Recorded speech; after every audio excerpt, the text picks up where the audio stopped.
નમસ્કાર, સમાચારો સાથે હું છું જયેશ. એજન્ડા એટ 9 માં સૌપ્રથમ વાત કરીશું મધ્યપ્રદેશની કે જ્યાં મશાલ રેલી દરમિયાન આગ લાગવાની ઘટના સામે આવી રહી છે.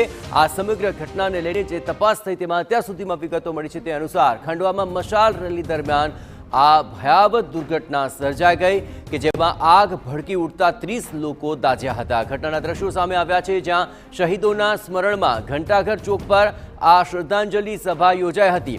મશાલ રેલી પૂર્ણ થયા બાદ મશાલ નીચે મૂકતી વખતે તેમાંથી તેલ ઢોળાયું અને આગ ભભૂકી ઉઠી. આગે વિકરાળ રૂપ ધારણ કરતા સભામાં અરાજકતા ફેલાઈ ગઈ હતી.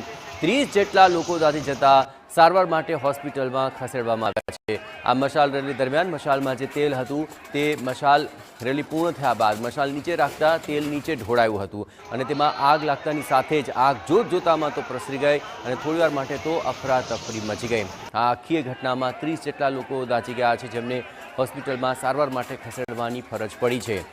આ સમગ્ર ઘટનામાં જે તપાસની અંદર ખુલાસો થયો છે તે અનુસાર મશાલ રેલી પૂર્ણ થઈ ચૂકી હતી અને ત્યારબાદ મશાલો નીચે મૂકવામાં આવી રહી હતી. દરમિયાન તેલ ઢોળાયું હતું પરંતુ અચાનક તેમાં આગ લાગતા જ તેલને કારણે આગ પ્રસરી ગઈ હતી અને તેને કારણે જોતજોતામાં તો આગ ભભૂકી ઉઠી આ રેલીમાં. ત્યારબાદ તો અફરાતફરી મચી ગઈ પણ ફટાફટ જે રીતે આગ પ્રસરી અને લોકો તેની ઝપેટમાં આવ્યા તેને કારણે 30 જેટલા લોકો દાઝ્યા હોવાની વિગતો મળી રહી છે. આ તમામ ઘાયલોને હોસ્પિટલની અંદર સારવાર આપવાની ફરજ પડી છે. આ ઘટનાની તસવીરો આપ જોઈ રહ્યા છો કે જ્યાં મશાલ રેલીની અંદર અનેક લોકો અહીં એકઠા થયા હતા.